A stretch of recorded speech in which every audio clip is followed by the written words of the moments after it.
Good morning সবাইকে। আজকে data dictionary পড়াবো তোমাদের। দেখো, সিলেবাসটা আগে দেখিয়ে দিই একটু। ডেটাবেস ম্যানেজমেন্ট সিস্টেমের প্রথম পার্টটা আমাদের প্রায় শেষ হয়ে এসছে, শুধু ডেটা ডিকশনারিটা বাকি আছে। কারণ ডিবিএ অবধি কমপ্লিট হয়ে গেছে, শুধু ডেটা ডিকশনারিটা বাকি আছে। তো আজকে আমি ডেটা ডিকশনারিটা করিয়ে দিচ্ছি, তাহলে তোমাদের ইন্ট্রোডাকশনের পার্টটা কমপ্লিট হয়ে যাবে। তো পরের দিন থেকে এই এন্টিটি রিলেশনশিপ মডেল যেটা আছে, সেই মডেলের বিভিন্ন যে টপিকগুলো আছে সেইগুলো শুরু করব। তো দেখো, ডেটা ডিকশনারি কাকে বলে? ডেটা ডিকশনারি মানে ডেটাবেসের অন্তর্গত, ডেটাবেসে যে আমরা ডেটা রাখি সেই ডেটাগুলো বিভিন্ন টেবিলে রাখি। বিভিন্ন টেবিল, অনেক টেবিল থাকে, সেই টেবিলে ডেটাগুলো রাখি। এবার ডেটাবেসে ডেটা রাখার সময় কি হয়, টেবিলগুলো যখন আমরা স্টোর করি তখন তখন টেবিলের যে ইনফরমেশন সেটাও কিন্তু একটা অন্য টেবিলে স্টোর হয়। ঠিক আছে? যে টেবিলে টেবিল সংক্রান্ত ইনফরমেশনগুলো স্টোর হয় সেইগুলোকে বলে মূলত সিস্টেম টেবিল। তো সিস্টেম টেবিলকেই মানে একত্রে সবকটার সিস্টেম টেবিলকে নিয়ে যদি নাম বলা হয় তাহলে সেই নামটা হবে মেটা ডেটা। ঠিক আছে?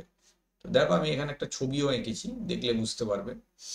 এখানে দেখো একটা টেবিল রয়েছে কাস্টমার বলে, সেই কাস্টমার টেবিলের যে সংক্রান্ত যে ডেটাটা আর একটা টেবিলের মধ্যে স্টোর হয়ে রয়েছে।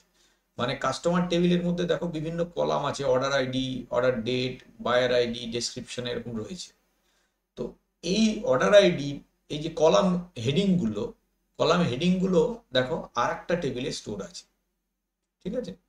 এবং এই কলামগুলোর যে ডেটা টাইপ, মানে এই কলামের মধ্যে কি ধরনের ডেটা রাখা হবে সেটা দেখো পাশে পাশে লেখা আছে। যেমন অর্ডার আইডিটা নাম্বার, অর্ডার ডেটটা ডেটা, এই সরি ডেট, বায়ার আইডিটা নাম্বার, শিপিং টার্মসটা ক্যারেক্টার, ভেরিয়েবল ক্যারেক্টার।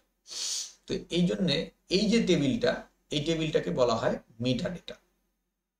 এইবার ডেটা ডিকশনারি হলো এমন একটা আধার যেখানে অনেকগুলো জিনিস থাকে, তার মধ্যে প্রধান জিনিসটা হলো মেটা ডেটা। ঠিক আছে? এই দেখো, নিচেরটা হচ্ছে আমার ডেটা ডিকশনারি। এই ডেটা ডিকশনারির মধ্যে দেখো প্রথমেই যেটা রেখেছি, প্রথমের অংশটা ওই মেটা ডেটাটাকে কপি করে রেখেছি। তো মেন অংশটা মেটা ডেটা, কিন্তু মেটা ডেটাটাই যে শুধু ডেটা ডিকশনারিতে থাকে তা নয়। ডেটা ডিকশনারিতে মেটা ডেটা ছাড়াও কিছু জিনিস থাকে, যেমন অ্যাক্সেস পারমিশন থাকে। অ্যাক্সেস পারমিশন মানে কোন ইউজার ডেটাবেসকে কতটা ব্যবহার করতে পারবে, সেই পারমিশনের লিস্টটা থাকে। তারপর কি থাকে? স্টোরেজ লোকেশন, ডেটাবেসটা কোন লোকেশনে স্টোর আছে, সি ড্রাইভে না ডি ড্রাইভে না ই ড্রাইভে, এসব লেখা থাকে। রিলেশনশিপের ডেটা থাকে, মানে কার সঙ্গে কে রিলেটেড, কোন টেবিল কিভাবে, কোনটা প্রাইমারি কি কোনটা ফরেন কি, সেই রিলেশনশিপটাও থাকে ডেটা ডিকশনারির মধ্যে।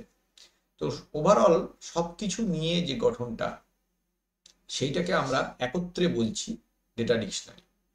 ঠিক আছে? তো ডেটা ডিকশনারি কিন্তু ছোট জিনিস না। ডেটা ডিকশনারি হচ্ছে সবচেয়ে ডেটাবেসের বিবরণমূলক সবচেয়ে বেশি যে ডেটাটা, সেটাকে বলে ডেটা ডিকশনারি। এর মধ্যে প্রধান যে উপাদানটা সেটা মেটা ডেটা, কিন্তু মেটা ডেটাই হচ্ছে একমাত্র মানে ডেটা ডিকশনারির প্রধান, মানে একমাত্র উপাদান তা নয়। মেটা ডেটা ছাড়াও ডেটা ডিকশনারিতে আরো অনেকগুলো উপাদান রয়েছে, যেগুলো আমি পরে তোমাদেরকে বললাম। এখানে যে ছবিটা আছে সেই ছবিটাতে দেখো, সেলস বলে ওপরে যেটা দেয়া আছে, এটা হচ্ছে গোটা ডেটাবেসটার নাম দিয়েছি সেলস। সেখানে তার অন্তর্গত কাস্টমার বলে একটা টেবিল রয়েছে। সেই টেবিলের বিবরণটা যে টেবিলে আছে, সেই বিবরণটার টেবিলটাকে আমরা বলছি মেটা ডেটা। এবং সেই মেটা ডেটা সমেত অন্যান্য যে মানে আরো কয়েকটা তথ্য যেখানে স্টোর হয়ে আছে একত্রে, সব মিলিয়ে সেই জিনিসটাকে আমরা বলছি ডেটা ডিকশনারি। ঠিক আছে? যখনই আমরা কোনো টেবিলকে চেঞ্জ করি বা মেটা ডেটা চেঞ্জ হয়, অটোমেটিক্যালি মেটা ডেটা চেঞ্জ হয়, এবং মেটা ডেটা চেঞ্জ হলে ডেটা ডিকশনারিও কিছুটা চেঞ্জ হয়, আপডেট হয়। বুঝতে পারলে? তো এই হলো আমাদের ডেটা ডিকশনারি। তার মানে আমাদের এই পার্টটা, ইন্ট্রোডাকশন পার্টটা কমপ্লিট হয়ে গেল। পরবর্তী ক্লাসে আমরা এই এন্টিটি রিলেশনশিপ যে মডেল আছে সেটা শুরু করব। Thank you. লাইক করবে, শেয়ার করবে, প্রশ্ন থাকলে আমাকে কমেন্ট করবে। এই আজকে এইটুকুই করাচ্ছি।